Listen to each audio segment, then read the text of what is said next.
So you're thinking about buying or selling a home in St. Matthews, one of our favorite parts of Louisville, Kentucky. In this video, we're diving into the real pros and cons of living in 40207.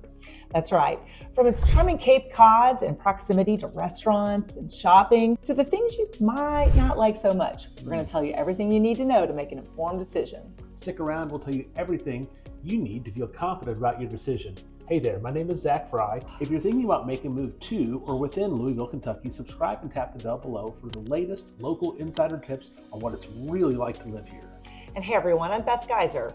We just want to take a moment to thank you for being here. By watching this, you're taking smart steps towards being an informed buyer or seller. And that's exactly the kind of person we love working with. For over 2 decades, we've helped thousands of people just like you. So whether you're moving in 9 days or 9 months, feel free to reach out. All of our contact information is in the description box below. We'd love to help you make your move. So, ready to learn about what it's really like to live in St. Matthews? Let's get to it. All right.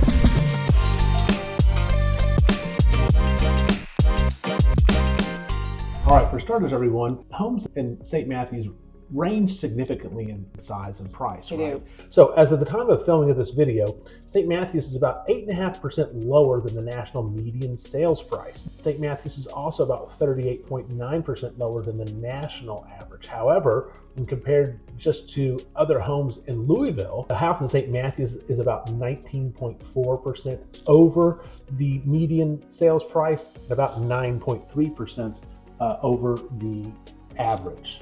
So St. Matthews is considered a really nice, I think the general feel is it's a nice historic neighborhood. It's a desirable part of the city to live in. It's a very vibrant, small town feeling to it. Would you agree? I would, yeah. Yeah. So there's some wonderful restaurants there. I know you really love like 211 Clover Lane is absolutely fantastic, as well as Mojito and Havana. What are some of your favorites? Oh gosh, there's some great Thai restaurants in the area. Yeah.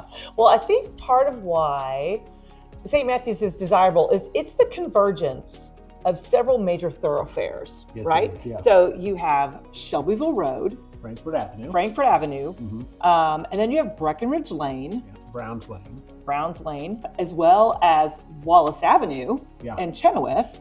So it all converges at this one point, and that's really the heart of St. Matthews, where there's so much commerce, lots of restaurants, cute little shops, banks, the things that you all need to just make your life better. Target, right? Trader Joe's, Whole Foods, there's Oxmoor Mall St. Matthews. I mean, there's a ton of yoga studios and my favorite, Grader's Ice Cream. If you've never had Grader's Ice Cream, it's the jam and you need to get there.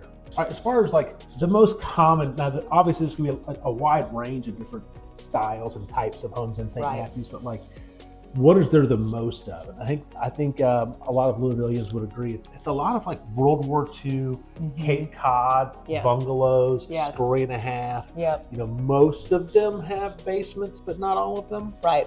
The original area, I think, or the core area of St. Matthews, I think, is hallmarked by that Cape Cod style house.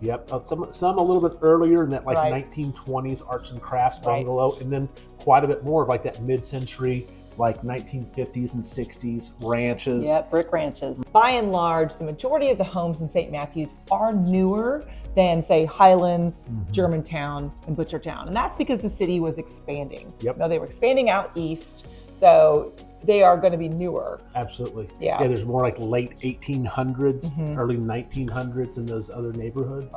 So, 100% agree, and it's easily verifiable, but it doesn't make it any less desirable. It's just different. Sure is. We just kind of want to give you a local insider feel here, and then you make the decision. I love Norborn Estates, though. Oh, it's glorious. They have a gorgeous boulevard. That's one of my favorite neighborhoods, as well as Broadfields. You'll definitely find larger homes in Norborn Estates as well. And as you kind of approach Westport Road and down into Wolfpen Branch, I mean, there's actually some really big estates over there. Another reason why St. Matthews is so popular is its convenience in terms of location in proximity to major highways. So you have the proximity to the Waterston Expressway, which is one of the first concentric rings around the city, as well then as I-64, which is really, I would call that the southern border of St. Matthews. So that proximity makes it so easy to live there. You can really get anywhere you want to get from St. Matthews. It does quickly. a lot of things really well. Like you wouldn't, I can't imagine one of you all moving there and being like, oh, we're really far away from much of anything. There's hospitals, tons of shopping, groceries, parks, recreation, goods, and services, as I like to say. Absolutely. So we love St. Matthews for that reason. I like it. It's real convenient to our office here on Frankfort Avenue. Yep. That's great. And of course, you can't talk about parks in St. Matthews without talking about Seneca Park. Oh yeah, Seneca which is Park a total scene. It is. It's you go there, if you get there after 4 o'clock in the evening, there's gobs of people walking the loop there. Yep. Tennis, field hockey, what else? Softball, baseball, soccer, mountain bike trails. Golf. They got a wonderful golf course there. It's just a wonderful, wonderful park that, of course, also connects into Cherokee Park. St. Matthews, I would say, not. How would you rate its walkability score to some of the older? I'd say it's a little less walkable in areas. If you're really close there to Seneca Park and Shelbyville Road and Frankfort, it's very, very walkable. But there are parts that are more neighborhood feeling. Now, I would say the majority of neighborhoods are going to have a sidewalk, right? So you can walk without fear of, getting mowed down by any drivers. Yeah. It's just whether you're proximal to some of those shops and restaurants. You might have a longer way to go, or how close you are to Seneca Park. So you may want to hop in your car or hop on your bicycle to get to some of those areas. But by and large, if we're giving it a walkability score compared to, say, the Highlands or Germantown, maybe I would say it's like a 6 or a 7 if those areas are an 8 or a 9. Yeah. I would say it's just about a notch below. But I would say similar to both of those neighborhoods too, it has a really great tree canopy. It sure does. There's parts of St. Matthews that are just bathed in beautiful deciduous tree shade. Yes. Which was a really big benefit of some of these historic neighborhoods. I agree. And overall, St. Matthews, I think as it's regarded within Louisville, it just has a really nice, kind of buttoned up kind of feel. It's a little more formal feeling. I would agree with that. Than the Highlands or Germantown. Germantown's a little more young professionals and Saturday night kind of stuff. And I think that St. Matthews also tends to be maybe where young families are living, as opposed to Germantown. This is not, listen, every part of Louisville is a family-friendly kind of neighborhood if you want it to be, right? Wherever you live with your family is a family neighborhood. But I would say that by and large, I think St. Matthews appeals to those young professionals and then those who are starting a family. You can very comfortably live in one of those Cape Cod houses with, 1 or 2 kids. Yeah, there's more homes with garages than basements. Right. I'd say as a percentage. So, yeah. All right, now we like to, we believe Let's flip it over. Let's flip it over. We're gonna take the good, the bad, and the ugly. Yeah. So one of the cons of St. Matthews is that home prices have increased considerably, making it a little less accessible and affordable to a lot of people. There's really any new construction. If that's your thing, right, it's going to be really rare and hard to find. Yeah, for sure. And these houses too, some of them have had an issue with basements flooding. There's a higher water table in this area. Now, with that said, most homes do have a sump pump, or if you're buying a house there, you're going to already have it, or you're going to need to put one in.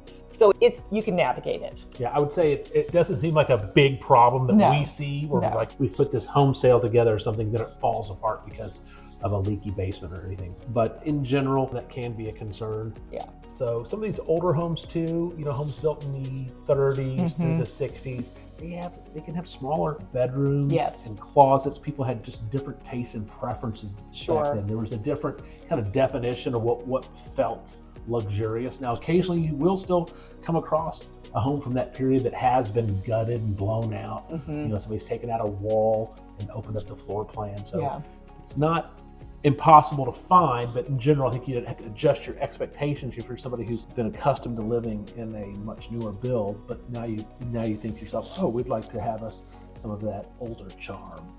True, and this is not that dissimilar from any of the homes in the Highlands or Germantown or Butchertown that have those smaller rooms, small closets. You know, sometimes storage is at a premium in these older neighborhoods. And we are still talking about an older established neighborhood with St. Matthews. Yeah. And of course, that also includes that these houses rarely would ever have an attached garage.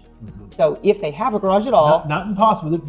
We're just talking kind of as a percentage. That if that's something that you have to have, it can be found. Absolutely. Now, again, with some of these homes being built more than 40, 50 years ago or more, not all of them have been updated. So some of the mechanicals, I think you'll find occasionally some older wiring, older VAC, older furnace and stuff. So that can be an issue. Occasionally there's still radiant heat in some of these houses. So again, very solvable problems. I think St. Matthews, to some people, depending on your taste and preferences, can come across a little bit stuffy sometimes. Sure, it's maybe not the irreverent neighborhood that you might find with the Highlands or Germantown or Butchertown, which are known a little bit more for that, you know, just that eclectic and irreverent feel. St. Matthews is maybe just a little, yes, as you said, just a little more buttoned up. Yeah, a little more traditional. More traditional. It's you know, there's some wonderful private schools. Yes. They're essentially Trinity High School, wonderful high school, all boys high school. Sacred Heart. Sacred Heart. They kind of help set the culture. I think so. there because they're so front and center. But yeah, it feels a little more.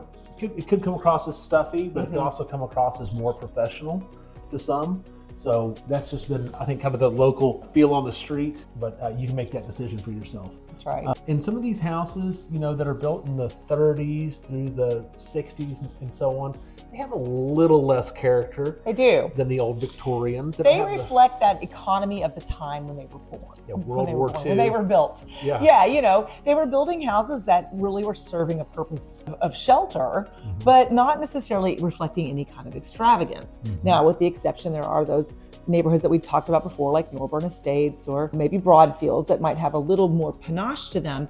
But in general, these houses are just very functional in many ways. So again, if you were to compare these two older homes within Louisville, say in the Highlands or Butchertown or Germantown, those might have more character. They might have more architectural detail. You're gonna get more like pocket doors, more inlaid floors. Correct. In old Louisville, in the Highlands, you would find those kinds of details. Yeah. You're just not going to see that really in a St. Matthews home. Yeah, but at the same time, the construction, the technology had moved a little bit. You're not going to see, you know, red brick foundations. You're going to see pretty much almost all poured concrete foundations or concrete block. Maybe very rarely some limestone foundations, which we love. Big, massive blocks of limestone. The masons of the time really fashioned to just fit really well together. They almost don't even need mortar. They fit together so well. Right. And the big elephant in the room, the traffic.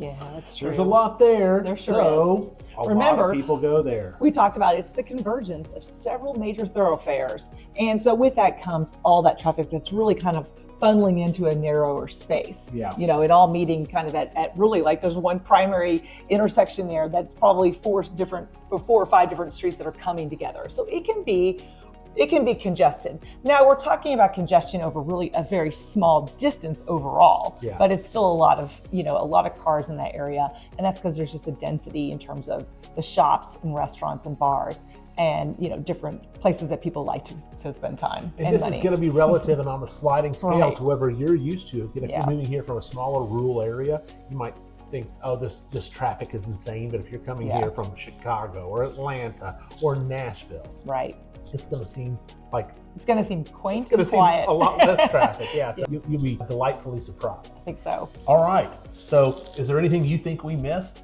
We certainly couldn't have covered all of it in this video. Please leave your comments below if you think we missed something, and let us know what you're thinking. All right, everyone. Thank you for watching Living in Louisville with Zach Fry. Beth Geiser. If you're considering buying or selling a home in Louisville, Kentucky, need some help, be sure to reach out. All of our contact information is in the description box below. Give us a call, shoot us a text, send us an email, or our favorite, schedule a Google Meet. Yeah, we look forward to working with you. In the meantime, have a great day out there. All right.